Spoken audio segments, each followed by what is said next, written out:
Voice of south நேயர்களுக்கு வணக்கம். இந்த நேர்காணலில் நாம் சந்திக்கிருப்பவர் பத்திரிகையாளர் திரு கோடீஸ்வரன் அவர்கள். வணக்கம். நேயர்களுக்கு அன்பு வணக்கம். இந்த 2024 மக்களவைத் தேர்தல் இது ஒரு ஜனநாயக திருவிழாவா தான் எப்பயுமே பார்க்கப்படும். இந்த முறை எதிர்க்கட்சிகளினுடைய கருத்தின்படி இது எங்களுக்கு மட்டும் வாழ்வா சாவா போராட்டம் கிடையாது, மக்களுக்குமே இது வாழ்வா சாவா போராட்டம் தான் அப்படின்னு அவங்க சொல்லிட்டே இருக்காங்க. இந்த தேர்தலை நீங்க எப்படி பார்க்குறீங்க, புரிஞ்சுக்கிறீங்க? இந்த தேர்தலை நானு பிரிக்கணும்னா 2ஆக பிரிக்கலாம். ஒண்ணு வட இந்தியர்கள் எவ்வாறு வாக்கு செலுத்தப் போறாங்க. இன்னொன்னு தென்னிந்தியர்கள் எவ்வாறு வாக்கு செலுத்தப் போறாங்க. இது முதல் பார்வை. இதில இப்போ குறிப்பா தமிழகத்தை நம்ம எடுத்து பார்க்கணும்னா, ஒரு தமிழகம் ஒரு பாராளுமன்ற தேர்தல் இந்த அளவுக்கு ஒரு சுறுசுறுப்பா, இல்ல ஒரு விவேகமா, இல்ல ஒரு ஒரு ஆக்ரோஷமா இருந்தது கிடையாது. உதாரணத்துக்கு ஒரு பல்முனை போட்டி ஒன்று இன்னைக்கு தமிழகத்தில நடக்குது. இப்ப 4 முனை போட்டி. பாரதிய ஜனதா கட்சி தலைமையில ஒரு அணி, அதிமுக தலைமையில ஒரு அணி, ஆளுகின்ற திமுக தலைமையில காங்கிரஸ் கூட்டணி அது ஒரு அணி, நாம் தமிழர் கட்சி ஒரு அணி. இப்போ 4 கட்சிகள் இங்க தேர்தல் நிற்கிறதுனால என்ன ஆகுதுன்னா, ஒரு சில இடத்துல எந்த கட்சி முதல்ல போகும் அப்படின்றது தப்பிச்சுக்கும். ஜெயிக்கிற கட்சி எப்பயுமே தப்பிச்சுக்கும். இந்த 2வது, 3வது, 4வது இடத்துக்கு பார்த்தீங்கன்னா, ஒரு பெரிய போட்டி வரப்போகுது. அப்ப இந்த 2வது, 3வது, 4வது இடத்துக்கு வர போட்டின்றது 2026க்கு ஒரு அடிக்கல்லாக அமையும். ஒரு உதாரணத்துக்கு இப்போ நாம் தமிழர் கட்சி ஒரு ஒரு 10%லேருந்து ஒரு 15% வாக்குகள் வருது. அது ஒரு சில இடத்துல பாரதிய ஜனதா கட்சிக்கு பின்னுக்கு தள்ளுது அப்படின்னா, நாம் தமிழர் கட்சி ஒரு ஒரு பேசு பொருளாக மாறி, அதற்கு ஒரு ஒரு ஒரு தளம் அமைக்கப்படும். இப்போ அந்த தளம் அமைக்கப்படும்போது என்ன ஆகும்னா, அந்த வாக்கு விகிதாச்சாரத்தின் அடிப்படையில ஒரு சின்னம் நிரந்தரமா கிடைக்கும். அவங்களுக்கு என்று வேட்பாளர்கள் மற்ற கட்சியிலேருந்து சேரலாம். செல்வந்தர்கள் பண உதவி குடுக்கலாம். இன்னும் தேர்தல் வீக்கங்கள்ல இன்னும் ஆக்ரோஷமா, இன்னும் தேர்தல் நெறைய செலவு பண்ணக்கூடிய ஒரு கட்சியாக நாம் தமிழர் கட்சி மாறும். இது ஒரு எடுத்துக்காட்டு. இதே இப்ப நீங்க அதிமுகவ எடுத்துக்கங்க. இப்ப அதிமுக பிஜேபி பாரதிய ஜனதா கட்சி அதிமுகவ ஒரு சில இடத்துல ஓவர்டேக் பண்ணும். 2வது பாரதிய ஜனதா கட்சி முடிக்கும் அப்படின்ற மாரி ஒரு பேசுபொருள் கள ஆய்வுகள்லாம் வருது.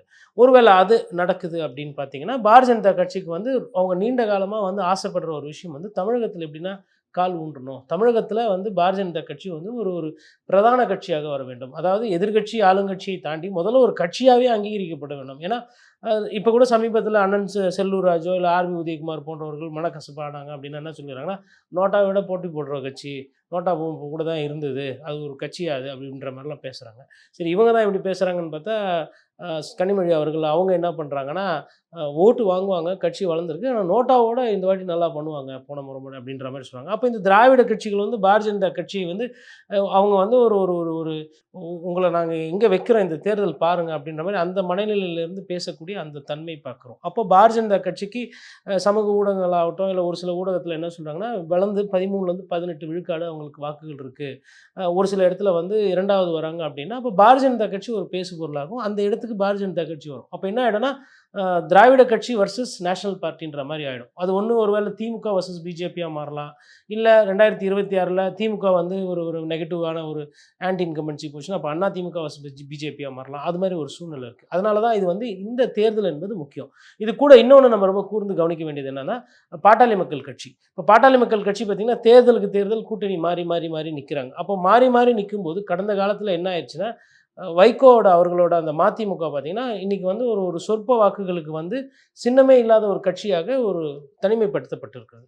அதே மாரி தமிழ் மாநில காங்கிரஸ். ஒரு மக்கள் சார்ந்த ஒரு அரசியல் பண்ணாம, அ ஒரு ஒரு கட்சி இருக்கும். அந்த கட்சியோட ஒரு ஒட்டுண்ணியை போல பயணம் செயல்படும்போது என்ன ஆகும்னா, நாளடைவில அந்த கட்சிக்கு மக்கள்கிட்ட ஒரு நல்ல மதிப்பெண்ணோ, இல்ல மக்கள்கிட்ட அந்த வாக்கு வங்கியோ இல்லாத காரணத்தினால், அந்த கட்சியும் மலிவாக ஒரு சில நிலைமைக்கு போயிடும். அதற்கு எடுத்துக்காட்டு தமிழ் மாநில காங்கிரஸ்.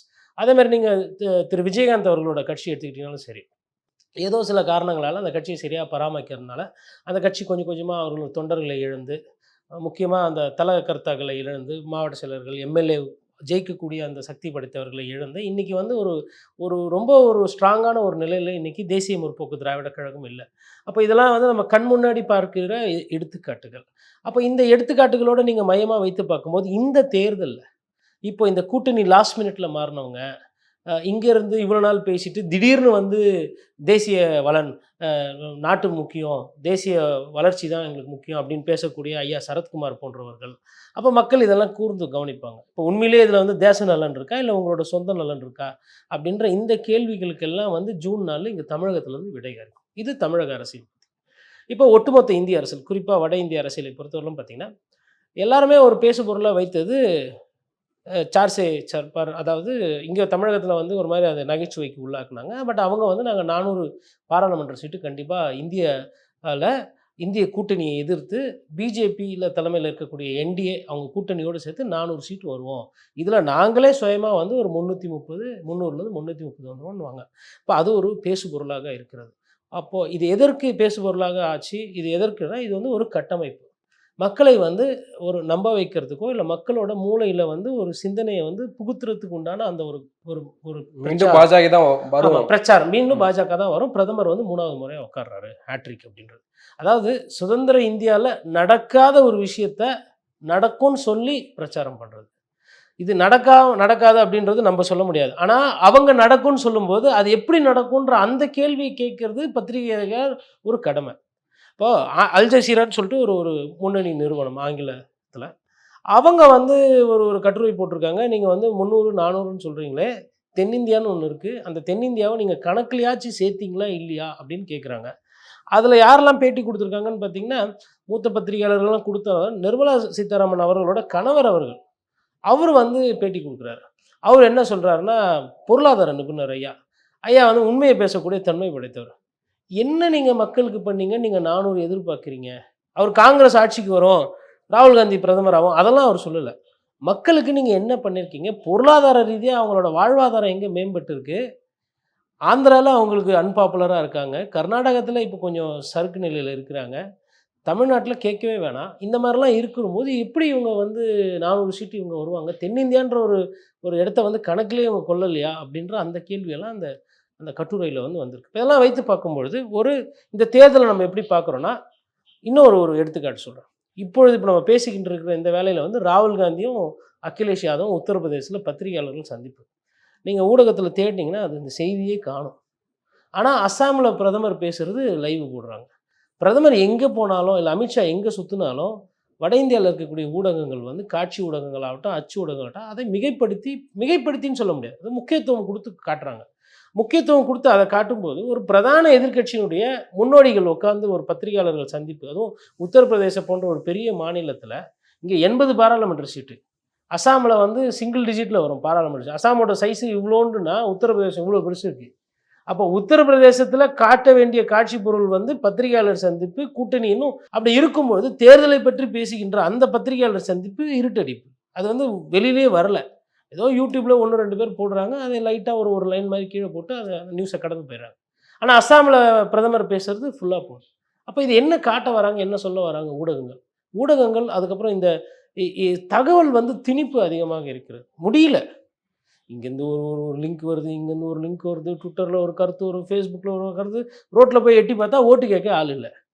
பூரா எல்லாம் ஃபோன்லயே ஓட்டு கேட்குறாங்க. இது வந்து ஜனநாயகத்துக்கு நல்லது அல்ல. மக்கள் நல்லா இருக்காங்களா? நல்லா இல்லையா? அது எந்த கட்சியே ஆகட்டும். தண்ணி ஒழுங்கா வருதா? உங்களுக்கு சொன்னதெல்லாம் நடந்ததா? வேலைவாய்ப்பு இருக்கா? ரேஷன் அரிசி ஒழுங்கா குடுக்குறாங்களா? நாங்க மத்தியில இருந்து நாங்க காசு குடுக்குறோம். மாநில ஆட்சி கரெக்ட்டா பண்ணுதா? ஊழல் கூட ஓகே. ஊழல் எல்லாம் பண்றீங்க. அதனால நீங்க அந்த மக்கள்கிட்ட பேச முடியாது யாருமே. அத உட்டுருங்க. அட்லீஸ்ட் மக்கள் நலன பத்தி ஒரு 5 வருஷத்துக்கு ஒருக்கா வந்து கேட்கறதுக்கு கூட வந்து தெரு தெருவா வர்றது கிடையாது. வெறும் மெயின் ரோட்ல அப்படியே டாட்டா காட்டிட்டு வேகமா போயிட்டு எல்லாம் ஃபோன். ஃபோன்லயே சாப்பிடுறது, ஃபோன்லயே படம் பார்க்கறது, ஃபோன்லயே நியூஸ் கேட்கறது எல்லாம் ஃபோன். இது இது இது இந்த இந்த தேர்தல நான் இப்படி தான் பார்க்குறேன். தகவல் திணிப்பு அதிகமாக இருக்கிற ஒரு தேர்தலாக நான் இதை பார்க்கிறேன். ராகுல் காந்தியே சொல்றாரு, இது வந்து மிகப்பெரிய ஒரு பணம் பறிப்பதற்கான நடவடிக்கையாகத்தான் எலக்ட்ரல் பாண்ட் விவகாரம் இருக்கு. ஆனால் மோடி வந்து இது வெளிப்படைத்தன்மைக்காகத்தான் வந்து திட்டமே கொண்டு வரப்பட்டுச்சு. நிறுத்தினதுக்காக வருத்தப்படுவாங்க அப்படின்னு ஏஎன்ஐ பேட்டியில சொன்னதை குறிப்பிட்டு ராகுல் காந்தி விமர்சனம் பண்ணியிருந்தாரு. ஆனா வெளிப்படைத்தன்மைக்காக தான் கொண்டு வரப்பட்டோம்னு அவர் சொல்றாரு இல்லையா மோடி? அப்ப அத எப்படி நம்ம எடுத்துக்கிறது? அவரு என்ன வேற ஏதோ சொல்லுவாரு. வெளிப்படைத்தன்மைக்கு தான் கொண்டு வரப்பட்டதுன்னா, கோர்ட்ல கேட்ட உடனே குடுக்க வேண்டியது தானே ஃபைல. வெளிப்படைத்தன்மை தானே. நீங்க இப்ப பல்லுலாம் வளர்க்குறீங்க, டெய்லி வாய தொறக்குறீங்கல்ல. கரடியா கத்துச்சுல்ல கோர்ட்டு. 10 நாள் அவகாசம், 7 நாள் அவகாசம், நாளைக்குள்ள சொல்லனா அப்புறம் பார்த்துக்க அப்படின்னு மிரட்டி உருட்டுனதுக்கு அப்புறமா என்ன பண்ணாங்கன்னா, ஒரு ஃபைல்ல போட்டு நாங்க பாஸ்வேர்ட லாக் பண்ணி உங்களுக்கு பென் டிரைவ்ல குடுக்குறோம். நீங்க அத ஓப்பன் பண்ணி பார்த்துக்கங்க. பப்ளிக் டொமைனுக்கு நாங்க சொல்லக்கூடாதுன்னு சொல்லி நாங்க ஒரு சட்டம் போட்டுருக்கோம். ஓ! அப்படியா? அந்த சட்டம் எந்த செக்ஷன் காட்டுங்க. இது இது இந்த செக்ஷன் இதெல்லாம் நாங்க மாத்திக்கிறோம். முதல்ல இந்த 3 சட்டம் ரத்து. போ. இதுன்னு நீ கம்பெனி ஆக்ட்ல நீ மாத்துவ, இன்கம் டாக்ஸ் ஆக்ட்ல நீ மாத்துவ. அதுக்கப்புறம் எலக்டோரல் இப்போ பப்ளிக் ரெப்ரசன்டேட்டிவ் ஆக்ட் 1952 அதை நீங்கள் மாற்றுவீங்க. இதை வேடிக்கை பார்க்குறதுக்கு கோர்ட்டா? ஃபஸ்ட்டு நீ கொண்டு வந்த அந்த பைலா அமெண்ட்மெண்ட் எல்லாம் பூரா ரத்து, அன்கான்ஸ்டியூஷன். ஃபஸ்ட்டு வச்சது அங்கே தான் குட்டு. அதுக்கப்புறமா வந்தது என்னது, ரைட் டு டிரான்ஸ்பரன்சி இல்லையா, right to freedom of expression இல்லையா? அப்போ வந்து நீங்கள் தகவல் உரிமை சட்டத்திலையும் சொல்ல மாட்டீங்க. தகவல் உரிமை சட்டத்திலேயே சொல்ல மாட்டேன்னு சொன்னதுக்கு பேர் தான் உண்மையை சொல்கிறதா? அதுக்கு பேர் தான் டிரான்ஸ்பரன்சியா? இங்கே என்ன பிரச்சனைனா, இந்த மாதிரி அவங்க பேட்டி கொடுக்கும்போது நம்மள மாதிரி ஆளுங்களை உட்கார வைக்க மாட்டாங்க. அவர் சொன்ன உடனே நாங்கள் பாருங்கள் எல்லாரும் காசு கொடுத்துருந்தாங்க, ஆனால் அந்த காசுக்கு ஒரு பாண்டுன்னு கொண்டு வந்து பாண்டுலேயே வாங்கணும். இது உண்மை தானே? இது பாண்டு இருக்கா? இருக்குது பாருங்கள் பாண்டு. பாண்டில் எவ்வளோ பணம் இருக்குது? அது சொல்ல மாட்டோம். பாண்டுக்குள்ளே யார் யார் பேர் இருக்குது? அது சொல்ல மாட்டோம். பாண்டு உண்மை, ஆமாம் இருக்குது, இதுதான் எங்களோட நேர்மை, இதுதான் எங்களோட நியாயம் அப்படின்னு சொல்லிட்டு அந்த பாண்டு இப்படி மூடி வச்சுக்குது. சரி, எதிரில் இருக்கிற பத்திரிகையாளர்கள்லாம் எதனா கேட்பாங்கன்னு பார்த்தா, அவங்கள வந்து இதெல்லாம் கேள்வி கேட்காததான் தான் உனக்கு பேட்டி. ஏன் ஓப்பன் ப்ரெஸ் மீட்டு சந்திக்கிறதே இல்லையா அவர்? அதாவது ஆன்போர்டு பிஎம் ஏர்கிராஃப்ட்னு எழுதுவாங்க. ஒரு ஒரு பிரதமர் வந்து ஒரு சில நேரத்தில் எங்கன்னா வெளியில் போகிறாருன்னா அவங்க என்ன பண்ணுவாங்கன்னா, சாய்ஸ் பேசிஸில், ரொட்டேஷன் பேசிஸில், இப்போ வந்து அவர் வந்து தமிழ்நாட்டுக்கு வராருன்னு வச்சுக்கோங்களேன். டெல்லியிலேருந்து அவர் ஃப்ளைட்டு கிளம்பும்போது டெல்லியிலேருந்தே தமிழ்நாட்டு கவர் பண்ணக்கூடிய, இல்லை தமிழ்நாட்டிலேருந்து போய் டெல்லியில் இருப்பாங்க இல்லைங்களா, அந்த ரிப்போர்ட்டர்ஸு சீனியர் கரஸ்பாண்டன்ஸ்லாம் என்ன பண்ணுவாங்கன்னா அந்த பிஎம் ஏர்கிராஃப்ட்லேயே ட்ராவல் பண்ணுவாங்க. இது வந்து ஒரு 50-60 வருஷமாக இருந்தது. இப்போ எனக்கு தொழில் சொல்லி கொடுத்த எனக்கு முன்னாடி இருந்த பகவான் சிங், அப்புறம் ஜிசி சேகர், அதுக்கப்புறமா வந்துட்டு உங்களுக்கு டெல்லியில் எம்ஜே அக்பர், அப்புறம் அந்த மாதிரி மூத்த பத்திரிகையாளர்லாம் என்ன பண்ணுவாங்கன்னா அடிக்கடி பிரைம் மினிஸ்டர் ஏர்கிராஃப்டில் ட்ராவல் பண்ணும். ஆன்போர்டு பிஎம் ஏர்கிராஃப்ட்னு சொல்லிட்டு ஒரு சில கஷ்டமான கேள்வி கேட்பாங்க. அவங்களுக்கு என்ன அரசியல் பண்ண நினைக்கிறாங்களோ அதெல்லாம் கேட்பாங்க. இவர் ஒண்டி தாங்க அந்த பிரைம் மினிஸ்டர் ஏர்கிராஃப்டில் அவருக்கு யார் தேவையோ அதை தவிர்த்து வேறு யாருமே ஏற்றுறது கிடையாது. அது வந்து அவர் சொந்த விமானம் இல்லை. பிரைம் மினிஸ்டரோட ஏர்கிராஃப்ட்ன்றது இந்திய அரசாங்கம் செலவு பண்ணி அதை பாதுகாத்து பிரதமர் போகிறதுக்கு எங்கெங்கெல்லாம் அலுவல் வேலையாக போகிறாரோ அங்கே போவாங்க. அதில் பார்த்தீங்கன்னா சம்டைம்ஸ் வந்து பத்திரிகையாளர்கள்லாம் கூப்பிட்டு போவாங்க. எதுக்கு பண்ணுவாங்கன்னா, மன்மோகன் சிங், அதாவது அதிகமாக ப்ரெஸ்ஸை பார்த்து பேசாமல் மக்கள்கிட்ட வாயே திறக்காத மன்மோகன் சிங்கே நிறைய வாட்டி கூப்பிட்டு போயிருக்காரு. அன்றைக்கி மன்மோகன் சிங்கை நம்மளாம் விமர்சனம் பண்ணோம். வாயே திறக்க மாட்டேன்றாரு, பெப்சோடன்ட் விளம்பரத்தில் தான் இவர் நடிக்கணும், ஓப்பன் யார் மவுத் காட்டுங்க அப்படின்ற மாதிரிலாம் மீம்ஸ்லாம் போட்டோம். பட் ஆனால் அவர் பரவாயில்லன்ற அளவுக்கு இவர் எடுத்துன்னு வந்து விட்டுட்டார். இப்போ ஸ்டாலின் அதான் சொல்றாரு, ஹிஸ்டரி ரிப்பீட்ஸ், மறுபடியும் மன்மோகன் சிங் ஆட்சி வரும்ன்றாரு. மன்மோகன் சிங் ஆட்சி வந்தால் திருப்பி அவர் பேசாமல் இருப்பாருங்க, அது நமக்கு கஷ்டம். அவர் வந்து மன்மோகன் சிங் நல்ல மனிதர், அதெல்லாம் இருக்கட்டும். அவர் பீரியடில் தான் 2Gன்ற ஒரு பிரச்சனை வந்தது, அவர் பீரியடில் தான் ஜிஎஸ்டி வந்துச்சு. நம்ம அதெல்லாம் வந்துட்டு நீங்கள் மக்கள் முடிவு பண்ணிட்டாது, நீங்கள் முடிவு பண்ணாதீங்க தயவுசெய்து யாருமே. நான் இதில் இப்போ என்ன பார்க்குறேன்னா, இப்போ ஸ்டாலின் அவர்கள் நீங்கள் நினைவு கொண்டதுனால சொல்கிறேன், வசூல் ராஜான்னு பேர் வச்சிருக்கிறார். யாருக்கு? மோடி அவர்களுக்கு. இப்படி எல்லாமே பேர் எடுக்கிறது வசூல் ராஜா. அப்புறம் ஐயா பிரகாஷ் ராஜ் பார்த்தீங்கன்னா மன்னர்னு கிண்டல் பண்ணிட்டு இருக்கிறாரு. மன்னர் மாதிரி இங்கே போகிற இப்படி நிற்கிறாரு, இங்கே போகிற இப்படி நிற்கிறாரு. காலைல ஒரு காஸ்டியூமு, மதியம் ஒரு காஸ்டியூம், நைட்டு ஒரு காஸ்டியூம். நீ போடுற காஸ்டியூம் ஏன் காசுன்றாரு அவரு. மக்கள் பணம் கோடிக்கணக்கில் வரி கட்டுறேன்றாரு அவரு. லட்சக்கணக்கில் நான் வரி கட்டுறேன், ஏன் காசு எடுத்து இவ்வளோ ட்ரெஸ்ஸு போட்டுக்கிறேன், ஒரு நாளைக்கு ஒரு ட்ரெஸ் போதாதுன்ட்டு அவர் கேள்வி கேட்குறேன். நான் கேள்வி கேட்பேன்றாரு. இது கூட சொன்னார் இல்லையா ஸ்டாலின், அதாவது காதுகள் பாவம் இல்லையா, எத்தனை பொய்கள் தான் பேசுவீங்க. ஆமாம், அது ஒன்று சொல்கிறாரு. அதுக்கப்புறமா வந்து பாருங்கள், 29 பைசான்னு ஒரு பேர் எடுத்து வச்சுருக்கிறாங்க. அப்புறம் வசூல் ராஜா 29 பைசா, அப்புறம் மன்னர், அப்புறம் இந்த மாதிரி இப்படியே போயிட்டே இருக்குது. அதுக்கப்புறம் இன்னொன்று கப்பர் சிங் டேக்ஸ், ஜிஎஸ்டின்னா இந்த கப்பர் சிங்னா இந்த கந்தொட்டி உருவம், அந்த மிரட்டி உருட்டு கட்டி வச்சுக்கிட்டு போகிற வண்டியெல்லாம் மாமூல் கூடுன்ற மாதிரி, அது இந்த தேசிய நெடுஞ்சாலையில் எங்கெல்லாம் சுங்க வரிச்சல அங்கெல்லாம் இந்த ஜிஎஸ்டிக்கு கப்பர் சிங் டேக்ஸ்னு பிடிச்சி இப்படி எல்லாமே பேர் எடுக்கிறது. ஒரு நல்ல பேர் எடுக்கணும், ஒரு நல்ல ஆட்சி கொடுக்கணும் அப்படின்றதை தாண்டி இந்த மாதிரி இருக்குது. ஆனால் இதெல்லாம் இருந்தாலும் கூட நாங்கள் 400 ஜெயிப்பது உறுதி அப்படின்ற மாதிரி ஒரு பேசுபொருள், ஒரு பிரச்சாரத்தை வந்து பாரதிய ஜனதா கட்சி நன்றாகவே கட்டமைத்துள்ளது. ஆனால் அது வாய்ப்பு இல்லை அப்படின்னு இல்லை, வாய்ப்பு இல்லைன்றது தானே வந்து நடுநிலையாக இருக்கிறவங்களும் ஒரு நியூட்ரல் திங்கிங் இருக்கிறவங்களும் பப்ளிக்கோட ஒப்பீனியன் பேசுகிறவங்களும் கேட்குறாங்க. நீங்கள் இப்போ 15 லட்ச ரூபா ஒரு வேலை அக்கௌண்ட்டில் போட்டுருந்தாருன்னு வச்சுக்கோங்களேன், நானே சொல்லுவேன் 400% இல்லை. ஏன்னா சுதந்திர இந்தியாவில் யாருமே 15 லட்ச ரூபா வங்கியில் போடலை. இந்திரா காந்தி போடல, நேரு போடல, காமராஜர் காலத்தில் இந்த காங்கிரஸ் கட்சிக்காரர்கள் போடல, அதுக்கு பின்னாடி வந்து நரசிம்மராவ் வந்தார், அவர் காலத்தில் போடலை. அதுக்கப்புறம் வந்து எவ்வளோ பேர் தலைவர்கள் வந்தாங்க, வாஜ்பாய் வந்தார், வாஜ்பாய் ஆட்சி காலத்தில் எதுவும் காசு கொடுக்கல, ஒன்றும் போடலை, யாருமே போடலை. 15 லட்ச ரூபா ஒரு வேலை எல்லா நபருக்கும் அக்கௌண்ட்டில் பணம் போட்டிருந்தாங்கன்னு வச்சுக்கோங்களேன். அப்போ 400 என்ன 500 வரும். நீங்கள் போடலையே, நீங்கள் என்ன பண்ணீங்க, சொல்வதையும் செய்வோம் சொல்லாதையும் செய்வோன்ற மாதிரி மக்கள்கிட்டேருந்து மினிமம் பேலன்ஸ்லேருந்து உருவுறது, எஸ்எம்எஸ் அமிச்சா காசு உருவுறது, முத்ரா லோன் தரேன்னு சொல்லிட்டு அதில் பண்ணுறது, இது அப்புறம் ஜிஎஸ்டி வரியை ஏற்றுறது, செத்து போக கிடக்கிறவனுக்கு ஐசியூ ஹாஸ்பிட்டல் இருக்கும்போது ஜிஎஸ்டி, இன்சூரன்ஸுக்கு ஜிஎஸ்டி, எல்லாத்துக்கும் ஜிஎஸ்டி. இன்னும் வந்து வாய்க்கு அரிசிக்கும் இந்த பாத்ரூம் போகிறதுக்கும் தான் ஜிஎஸ்டி போடல. அதுக்கு கூட போடுவாங்களான்னு பயமாக இருக்குது. ரேஷன் அரிசி வந்து ஃப்ரீயாக கொடுக்குறோன்னு சொல்லிவிட்டு அரிசிக்கு வரியை போடுறீங்க. அரிசி திங்கிற பொருள் தானே. அதை வச்சு நான் அது சிமெண்ட்டு ஜெல்லியாது. வீடு கட்டுறதுக்கு இலவச வீடு வீடு பிரச்சனையாக இருக்குது. வீடு மக்களுக்கு ஒரு வாழ்வாதார பிரச்சனை. 3 கோடி வீடு கட்டுறேன்னு சொல்கிறீங்க. ரைட்டா? 3 கோடி வீடு கட்டுங்க, ரைட்டு. மற்றவன் வீடு கட்டினா போய் ஜிஎஸ்டி போடுறியா? 5% இல்லை 7%. அது என்ன கணக்கு? அப்போ நீ கட்டி கொடுத்தா தான் சிமெண்ட்டு, வீடு, தளம். மற்றவன் அவனே கடன் வாங்கி அவனே கட்டிங்கன்னா அவனுக்கு ஜிஎஸ்டியில் கட்டணுமா? என்ன இது புரிதல்? நீ ஒருத்தருக்கு பாவம் பார்க்குற, ஒருத்தருக்கு இனாமாக கொடுக்கணும்னு சொல்கிற. ஆனால் இன்னொருத்தன் உழைச்சிட்டு வரியை கட்டுறான்னா அவனுக்கு இன்னும் அந்த வரிச்சுமை தூக்கி தலைமையில் வைக்கிறீங்க. வரி தீவிரவாதம் மாதிரி. அப்போ ஒரு முடிவுன்னு எடுத்தால் எல்லாத்துக்கும் ஒன்று தானே இருக்கணும். நீ கட்டுற வீட்டுக்கு வந்து பிரதமர் இதில் கட்டுற வீடுக்கு வந்து வரி விற்கக்கூடாதுன்னு சொல்லிட்டு மாநில அரசும் மத்திய அரசும் பேச்சுவார்த்தை நடத்துது. ஒரு சுமூக முடிவு வந்து அது வரி வேண்டான்ற அந்த கொள்கை முடிவு வரீங்க. ஆனால் மக்கள் கட்டுறதுக்கு வந்து ஜிஎஸ்டி போடணுன்றீங்க. இது என்ன இது புரியுதில்ல? இது இல்லாமல் பத்திரப்பதிவு காசை வாங்கிக்கிறீங்க, லஞ்சமாக வாங்குறீங்க. அப்புறம் அவங்க செலவு பண்ணும்போது ஜிஎஸ்டி வாங்க. அப்போ வரி தீவிரவாதத்தை செஞ்சுக்கிட்டு மக்களை வந்து தொடர்ந்து வந்து ஏழைகளாகவே வைக்கக்கூடிய அந்த கொள்கைகள் தானே வச்சுருக்கிறீங்க. அதெல்லாம் வேணாங்க. 100 பேர் இருக்கிற இடத்துல 22 பேர் வந்து 70 பேர்கிட்ட இருக்கிற பணத்தை 70% ஜனத்தொகை கிட்ட இருக்கிற காசை 22 நிறுவனம் பெரிய முதலீட்டாளர்கள் வச்சிருக்கிறாங்க.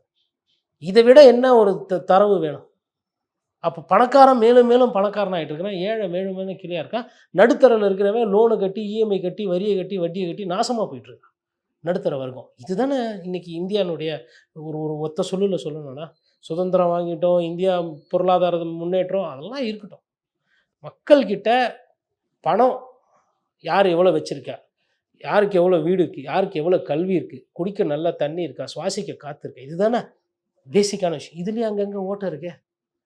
ஜல் ஜீவன் போட்டு பைப்பில் தண்ணியை கொடுத்து ஆற்றுல போகிற தண்ணியை அள்ளி மொண்டு குத்தின்னு நிறைய குடிச்சுன்னு ரொம்ப நாள் வாழ்ந்துருந்தாங்க.